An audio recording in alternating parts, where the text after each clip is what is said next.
आज की इस क्लास में कक्षा 9वीं विषय समाज विज्ञान का एक पेपर कंप्लीट करेंगे। तो यह पेपर आपके लिए काफी महत्वपूर्ण पेपर रहने वाला है। अगर आप अच्छे अंक प्राप्त करना चाहते हैं तो वीडियो में लास्ट तक आप बने रहें और इस पूरे पेपर को आप कंप्लीट जरूर करें। इस पेपर की वजह से आपको 50 नंबर प्राप्त होने वाले हैं, तो वीडियो में लास्ट तक जरूर आप बने रहें। चलिए बिना किसी देरी के हम हमारे प्रश्नों की ओर बढ़ते हैं। तो आपका पहला प्रश्न रहेगा, निम्नलिखित प्रश्नों के सही विकल्प चुनकर लिखिए। तो पहला है, कर्क रेखा भारत के कितने राज्यों से होकर गुजरती है? तो इसका आंसर आपका आ नंबर वाला राइट रहेगा, यानी कि 8 राज्यों से होकर गुजरती है। दूसरा है, किस नदी को दक्षिण भारत की गंगा कहा जाता है? तो गोदावरी नदी को कहा जाता है। तीसरा है आपका, किस देश की पार्लियामेंट को डचुमा कहा जाता है? तो इसका आंसर रहेगा आपका जर्मनी। चौथा है, प्रथम विश्व युद्ध में हुई सारी तबाही का जिम्मेदारी किसे ठहराया गया है? यानी कि प्रथम विश्व युद्ध में जो सारी तबाही हुई थी उसके जिम्मेदार किसको ठहराया गया है? तो इसका आंसर आएगा आपका जर्मनी इसका आंसर आपका राइट रहेगा। अगला है, लोकतंत्र जनता के लिए, जनता के द्वारा जनता का शासन है, उपयुक्त कथन है। तो किसका कथन है ये? ब्रह्म का, यानी कि आ नंबर वाला आपका इसका राइट रहेगा।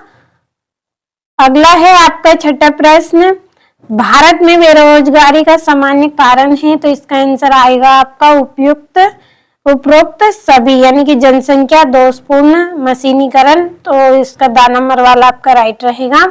दूसरा प्रश्न है आपका जिसमें रिक्त स्थान भरने हैं आपको। पहला है आपका, अरब सागर भारत के डेढ़ दिशा में स्थित है। तो कौन सी? पश्चिम। तो यहाँ पे भर लेंगे पश्चिम दिशा में स्थित है। दूसरा है, बोल्शेविक क्रांति के फलस्वरूप रूस में डेढ़ का जन्म हुआ। तो किसका? समाजवाद का।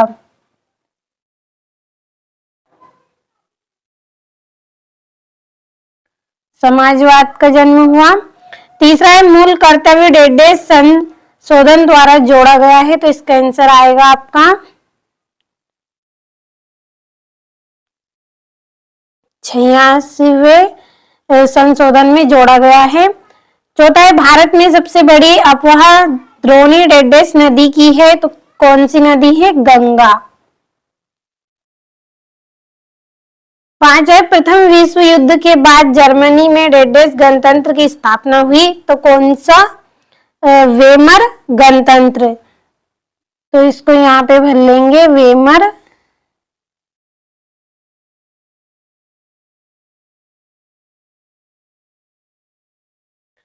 छठा है, जो क्रियाएं आय प्राप्त करने के लिए की जाती है उन्हें डेढ़ कहते हैं। तो आर्थिक क्रियाएं उन्हें हम कहेंगे।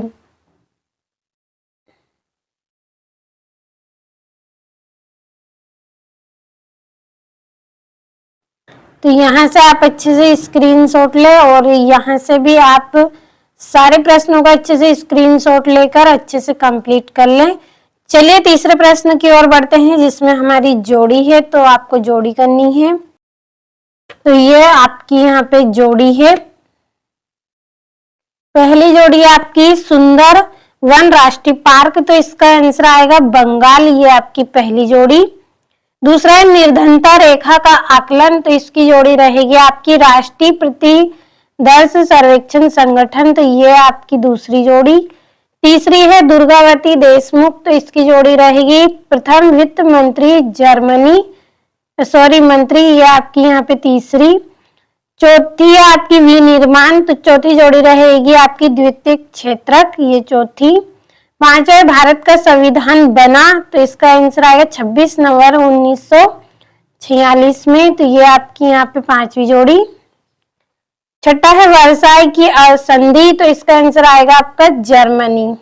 तो अच्छे से कंप्लीट कर ले। चौथा प्रश्न आपका एक वाक्य में उत्तर है। तो पहले मैं इनको भर देती हूँ ताकि आपका समय बचे और अच्छे से आप कंप्लीट कर लें। तो पहले भर देती हूँ, फिर आप स्क्रीनशॉट लीजिए।